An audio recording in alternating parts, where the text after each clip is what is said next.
At 4:30 a.m. on April 18, 1942, Lieutenant Colonel James Doolittle stood on the deck of the aircraft carrier USS Hornet, watching the 30-foot waves violently shake the ship. Ahead of him, only 450 feet of wet deck separated his B-25 Mitchell bomber from the Pacific Ocean. It was a mission considered technically impossible. A medium bomber weighing 15 tons had never taken off from an aircraft carrier. Military manuals were clear: a B-25 needed a minimum of 1,000 feet to take off safely. The Hornet offered less than half that. North American aviation engineers had categorically declared it would be suicide. The U.S. Navy considered the mission a fantasy. But that morning, 16 crews were about to attempt the impossible, because 4 months after Pearl Harbor, America desperately needed to prove that Japan was not invincible. The plan had been conceived 2 weeks after the attack on Pearl Harbor, when President Roosevelt demanded immediate retaliation against the Japanese homeland. The problem was simple: no American bomber had enough range to strike Tokyo from Allied land bases, and no aircraft carrier could get close enough to Japan without being detected and destroyed. The solution proposed by Captain Francis Lowe seemed insane: launch Army bombers from a Navy aircraft carrier. When Doolittle was called upon to lead the mission in January 1942, he immediately understood the central problem. The B-25 Mitchell was a brilliant medium bomber, but it weighed 12 to 15 tons fully loaded and was never designed for naval operations. The minimum takeoff distance was 3 times what any American aircraft carrier could offer. And there was another crucial detail: after the attack, there would not be enough fuel to return to the carrier. It was a one-way mission. Doolittle gathered 24 volunteer crews at Eglin Air Force Base in Florida and began the most dangerous training in American aviation history. They needed to figure out how to get a 15-ton plane off the deck in 450 feet. The solution required extreme modifications: removing all rear defensive weaponry, installing extra fuel tanks where the armaments had been, reducing the crew from 6 to 5 men, and, most critically, developing a takeoff technique that defied all principles of aviation. The technique was brutal. Pilots would have to rev the engines to 100% while holding the brakes, wait for the ship to crest a wave, and then release the brakes exactly as the bow began to dip, using gravity as a natural catapult. A 1-second error meant plunging straight into the ocean. During practice at Eglin, pilots practiced takeoffs on ever smaller runways, 650 feet, then 500. No one could safely manage less than 460 feet. On April 2, 1942, the USS Hornet departed San Francisco with 16 B-25 bombers lashed to the deck. Officially, no one knew the destination. Only Doolittle and Captain Mark Mitcher knew the full plan: sail to 400 nautical miles off the Japanese coast, launch the bombers at dawn on April 19, bomb Tokyo, Yokohama, Osaka, and Nagoya, and then fly 1,200 miles to friendly air bases in China. Fuel was calculated to the absolute limit. There was no room for error. But on April 18, at 3 a.m., everything changed. The Hornet detected a Japanese picket line, small patrol ships equipped with radios. The cruiser USS Nashville immediately sank one of them, but it was too late. The alarm had been raised. Tokyo knew an American naval force was approximately 650 nautical miles offshore. Admiral Halsey made the decision: launch the bombers immediately, 10 hours ahead of schedule and 200 miles further out than the ideal launch point. This meant 2 terrible things. First, it would be a daytime takeoff, with the Japanese fully alerted. Second, the fuel that was already at the limit was now absolutely insufficient to reach China. All 80 crewmen knew, even if they survived the attack, they would have to bail out over hostile territory or ditch into the sea. Doolittle gathered his men on the deck and said simply, "This is a volunteer mission. Anyone who wants to stand down, may do so." Not a single man took a step back. At 8:20 a.m., the sea was rough. 30-foot waves made the Hornet pitch violently. The deck was wet and slippery. Doolittle, as the leader, would take off first. His B-25, loaded to the limit with bombs and fuel, was positioned as far forward on the deck as possible. Ahead of him, only 450 feet to the ocean. The deck officer raised the white flag. Doolittle revved both Wright 2600 engines to full power, 1,700 horsepower roaring against the brakes. The officer watched the sea. He waited for the right wave. The Hornet rose to the crest, the bow pointing skyward. The exact moment it began to dip, the white flag dropped. Doolittle released the brakes. The bomber accelerated violently down the wet deck, 40 miles per hour, 60, 80. At 95 miles per hour, the ship's bow began to rise again, the worst possible moment. Doolittle pulled back hard on the yoke. The wheels left the deck just 20 feet from the edge. The B-25 dropped. It plunged toward the waves. The Hornet crew held their breath. 10 feet from the waves, the bomber's nose lifted. Doolittle had done it. The impossible was happening. Over the next 59 minutes, the other 15 bombers repeated the miracle. Each takeoff was a deadly challenge against physics and the sea. Lieutenant Travis Hoover nearly collided with the command tower. Lieutenant Brick Holstrom had one will leave the deck moments before gaining altitude. All 16 planes took off successfully. It was 9:19 a.m. when the last B-25 left the Hornet and disappeared over the horizon. Flying at just 200 feet altitude to avoid radar, the 16 bombers crossed the Pacific in scattered formation. At 12:15 p.m., the Japanese coast appeared.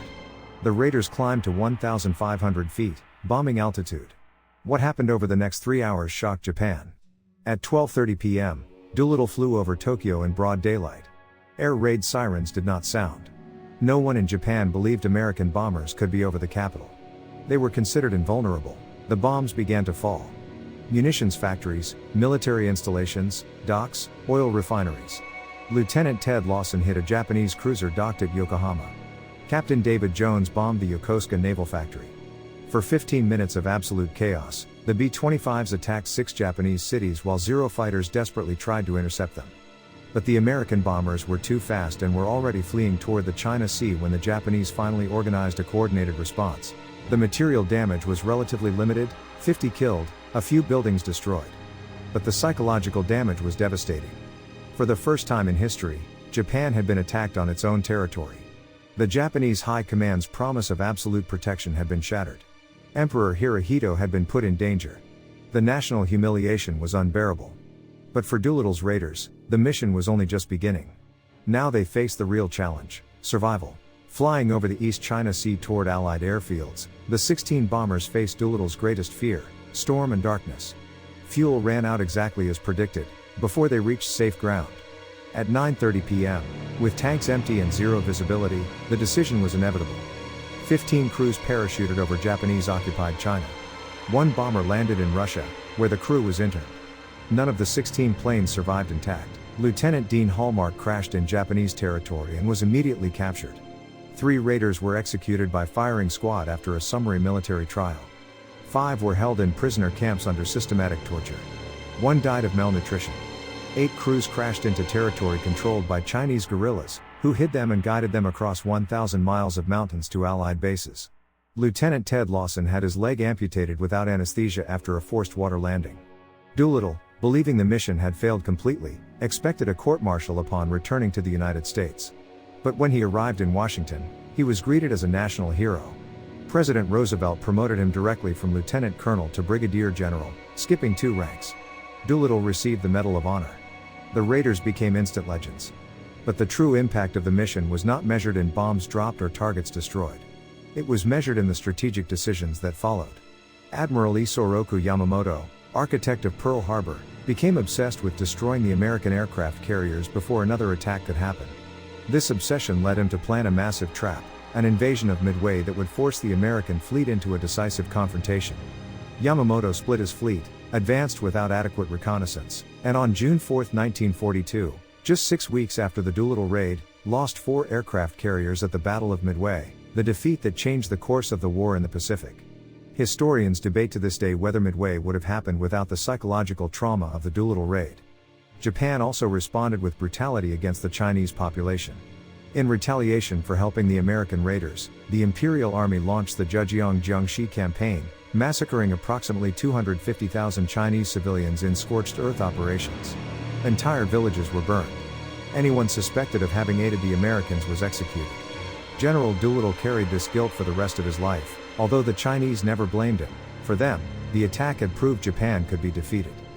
Of the 80 raiders who took off from the Hornet that impossible morning, 3 were executed, 8 died in accidents or captivity, and 69 eventually returned to the United States.